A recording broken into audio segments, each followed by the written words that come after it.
tem que fazer assim mesmo, né? Mas nós estamos entrando tipo assim, ó, uma segunda fase da pós-verdade. Agora nós vamos entrar na pós-verdade da pós-verdade. Então a gente tem que ter muito cuidado.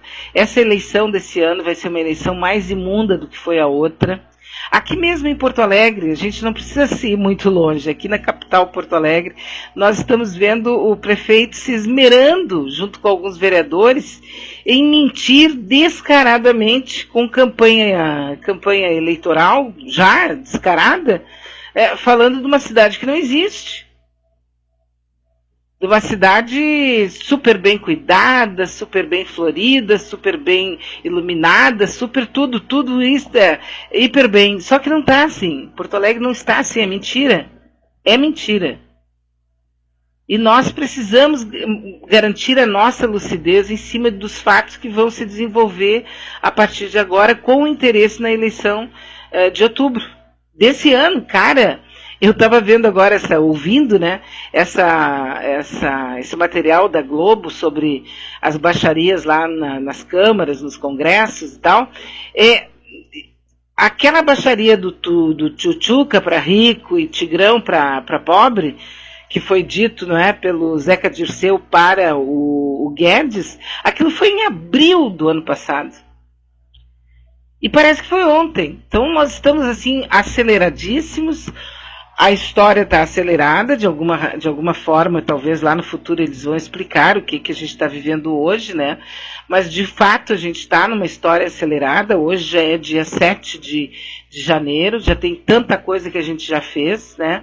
É difícil você encontrar uma pessoa que esteja realmente naquela, assim, do barriga para cima, debaixo de um coqueiro, na beira da praia, tomando uma ceva, ou tomando uma caipirinha, um suco de laranja, assim, de boa, só curtindo. É difícil. Aquilo que nós vivemos, eu pelo menos vivi isso na minha... quando eu tinha meus filhos pequenos, né? A gente ia para a praia e ficava de verdade verdadeira, assim, de barriga para o ar, né? De pernas para o ar, não sei fazer nada. Agora é uma sucessão assim de casos e coisas para serem resolvidas, tudo muito rápido. Eu li aqui nas respostas dos nossos amigos, não é? Com muito carinho, assim, agradeço de coração mesmo o fato de dizerem que a gente tem credibilidade. Vamos continuar assim, porque cada vez que eu leio alguma coisa, eu vou, por exemplo, se eu li alguma coisa num site de esquerda radical, eu vou ver se eu consigo essa mesma notícia num outro site que seja do contrário, para a gente poder fazer uma regrinha ali qualquer para tirar um pouco das emoções. Porque nós estamos mega emocionados em cima de quase tudo, né? Agora, por exemplo, tem essa questão aí que envolve a guerra, uma possibilidade de guerra. Eu fui ler um material que eu achei bastante interessante, não é? De um especialista na questão de como é que funciona o botão nuclear. Você já deve ter ouvido falar, né? O botão nuclear, porque tem o botão nuclear, e se um míssil pode ser lançado acidentalmente, você já deve ter pensado nisso. E se alguém lá na hora da raiva, aperta o míssil, né? Aperta um botão. Então, eu tenho um ex-militar, que é especialista, mega especialista nessa matéria, que é um militar russo, e ele disse que os países membros do clube nuclear têm um extremamente alto nível de segurança, que elimina os riscos de ações não autorizadas com armas nucleares. Ninguém, disse ele, não autorizado, tem acesso e não conseguirá obter o código-chave. Nós, os operadores de mísseis, chamamos a ordem de código-chave. Isso é um sistema de códigos muito complexo. Ele disse que a decisão de lançamento é tomada pelo presidente. Ele dá a ordem ao comandante em chefe das forças estratégicas de mísseis e este, então, a transmite através de um sistema automatizado de comando de combate para os seus subordinados. O militar também excluiu a possibilidade de lançamento ser efetuado apenas por um militar que esteja de serviço. Um porra louca qualquer, né, que ficou de saco cheio com alguma coisa. Então eu vou jogar, vou explodir o mundo. Não pode. O sistema de comando pressupõe uma execução precisa, rigorosa e centralizada das ordens e comandos em sucessão. Quer dizer, se uma fase não for cumprida, não dá para passar para outra. É uma coisa meio que a gente já viu em algum filme por aí, né? Ele também sublinhou que o sistema de controle das armas nucleares é o mesmo em todos os vetores, sejam eles sistemas de mísseis em silos ou então em bombardeiros estratégicos, como, por exemplo, um navio, né? Um navio bombardeiro. Tudo absolutamente obedece a um sistema de controle muito forte. Eu estou falando isso porque muita gente está achando que realmente existe uma possibilidade de uma terceira guerra mundial. Eu não acredito, sinceramente, mas assim, ó, não estou aqui falando para deixar alguém, porque eu sei que tem alguém deprimido. Não. Eu não acredito que aconteça isso, porque os senhores do mundo, eles têm noção do que seria, inclusive para eles próprios, para a vida deles, uma guerra nuclear agora. Se acontecer um episódio de caiu uma pedra que veio do céu, né? Um cometa caiu, bom, aí é outro papo. Agora, daqui de dentro para fora, duvido que eles façam ou tentem fazer uma terceira guerra mundial, porque a próxima, como disse Albert Einstein, né, a próxima seria paus e pedras, porque nós voltaríamos à idade antes da idade da pedra, né? Nós voltaríamos a uma situação assim, o mundo terminaria, e veja bem, eu vou ter que repetir isso, porque cada vez que a gente fala o mundo pode terminar, as pessoas, não, porque o mundo não vai terminar. Quando a gente fala nesse tipo de assunto, é um mundo como nós conhecemos. É o mundo do trânsito, é o mundo do shopping, é o mundo do comércio, é o mundo da plantação. Esse é o mundo que a gente conhece.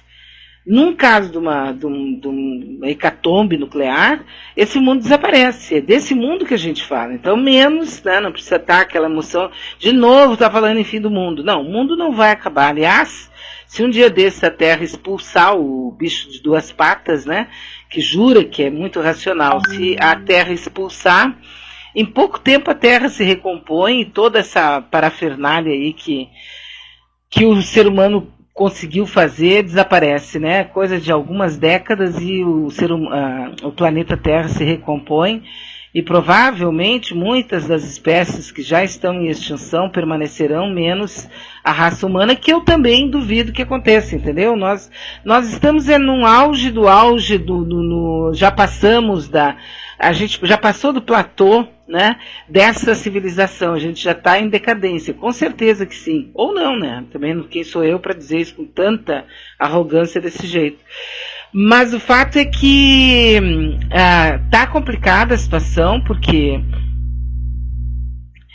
esse grupo, né, que é por exemplo, o Trump, o Netanyahu e o próprio seu coisinha daqui, eles não têm, é como se eles vivessem numa outra plataforma, assim, eles não estão, parece que, conectados com a realidade.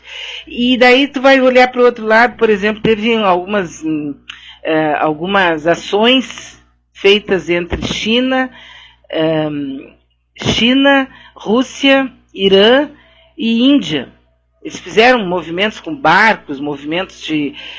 tipo assim, sabe, aquele guri da vila que brigou com o outro, daí ele vai lá e chama os mais bagaceiros, os mais brabos, aí o outro chama também os outros mais bagaceiros, ainda mais brabos do outro lado, e eles marcam uma hora para se pegar, entende? É um negócio assim, é tão infantilóide na minha avaliaçãozinha, né? Isso que a gente vive, porque não tem lógica nenhuma. Não existe lógica nesse mundinho que a gente vive. Então a possibilidade de guerra, essa guerra que estão falando, é muito rara, muito difícil. Por exemplo, aqui a Nair Lara me manda, né? Irã convoca representante da Embaixada Brasileira no país. Segundo o Ministério das Relações Exteriores, o teor da conversa é reservado e não será divulgado. Ah, sim, eles vão falar sobre como é que se faz escondidinho, né?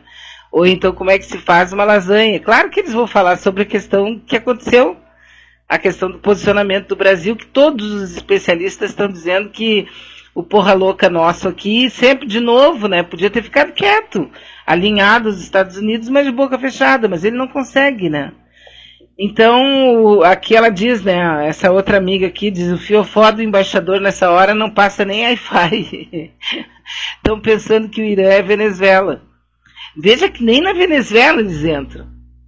Eles entraram na Bolívia, agora ontem parece que a Globo, se não me engano foi ontem, né, a Globo deu toda a razão para o Guaidó, dando a entender que o Guaidó sofreu um golpe e tal, porque eles vão querer se apropriar também. Falta pouco para eles se apropriarem da América Latina de um modo geral, né? Se salvou aqui embaixo a Argentina, né? O Chile está lá em polvorosa e tal, mas a base assim de petróleo e tal da América Latina eles já pegaram, que é o nosso pré-sal aqui. Agora é só pegar as mega estratégicas, né, reservas da Venezuela e está feito carreto. Eles já conseguiram tudo que eles queriam por aqui, sem dar nenhum tiro. Aí vem aquele general Santos Cruz ontem dizer aquela bobajada que... Sabe que tem horas que esses homens, a meu juízo, eles tinham que ficar sentados numa cadeirinha no cantinho, né? Porque ele foi lá e disse, o governo do Bolsonaro se afastou do combate à corrupção. Mas e quando foi que ele combateu a corrupção, general? Me dá só uma historinha só uma. Mas não, eles dizem isso porque ele quer ser candidato agora na próxima eleição. Não sei se ele vai a deputado, senador, o que ele vai fazer da vida dele, mas parece que ele quer ser candidato, né? O Bolsonaro está entregando hoje a lista, a papelada lá, para o Moro se afiliar ao partido esse, Aliança pelo Brasil, que ele está montando. Eu, sinceramente, não sei se o Moro vai querer assinar esse documento, mas é uma maneira que o Bolsonaro está pegando o Moro pela palavra, né? Uma coisa que o Moro não tem, mas em todo caso, eles estão fazendo tudo que eles puderem, tudo que eles, né, tiverem em mãos para conseguir chegar em algum lugar que a gente não sabe muito bem onde é que é, porque eles estão sem rumo. Se tu olhar, tu vê que eles estão sem rumo, né? O planeta está meio sem rumo nesse começo de 2020. Aí dizem que tem a ver com um ano do Sol, energia solar e tal, sei lá o que é. Mas uma coisa com certeza a gente percebe, né? Que o mundo está bastante sem rumo, está meio despirocado, como diz a avó de uma amiga minha. Ela sempre diz, esse mundo está despirocado. É uma expressão que eu não sei exatamente o que ela acha que é, mas ela sempre diz a mesma coisa. O mundo despirocou, né? E parece que está mesmo assim, desse jeito, né? Então, por isso que eu estou perguntando se você tem um canal de notícias, se você procura confirmar tudo que lê e ouve. É um pedido que eu faço, a gente vai continuar se esmerando aqui na Rádio Web Manaua, né? É a nossa função, para isso é a nossa determinação. Nós queremos participar da vida de vocês dessa forma, então vamos continuar com muita responsabilidade, procurando trazer as informações minimamente assim, que possam ser colocadas em dúvida, né? Mas sempre dizendo que nós podemos errar. Então, nesse ano especialmente, quando você ouvir falar alguma coisa de um candidato, quando você ouvir falar alguma coisa de realizações do candidato A ou B, procura se informar, né? O Ricardo diz, bom dia, vida. Depois do kit gay da mamadeira com bico de piroca, é necessário que se averigue tudo. A propósito, os que leram o famigerado kit gay, devolvam, pois o governo não fará reposição. Ninguém sabe onde é que tem esse tal de kit gay, né, Ricardo? Então, assim, vamos ficar assim, mega, hiper, ultra ligados pra gente não fazer papel de palhaço pra essa gente aí de jeito nenhum. Que a gente, até agora, pelo menos, né, muitos de nós aqui podem dizer que não fez, né? Aí eu postei para vocês, e aí quando você tiver tempo, dá uma conferida, numa matéria sobre a situação de algumas famílias americanas. Há muito tempo tem o fato, né, de que eles se preparam para para grandes situações assim de guerra, de uma doença fatal, né, uma epidemia ou qualquer coisa que possa acontecer nesse sentido.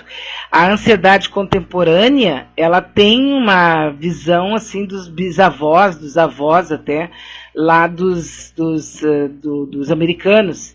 Agora, o que se vê nos últimos 5 ou 7 anos, no entanto, é o surgimento de uma onda de adultos jovens. E olha, veja bem, adultos jovens com alto grau de escolaridade, renda entre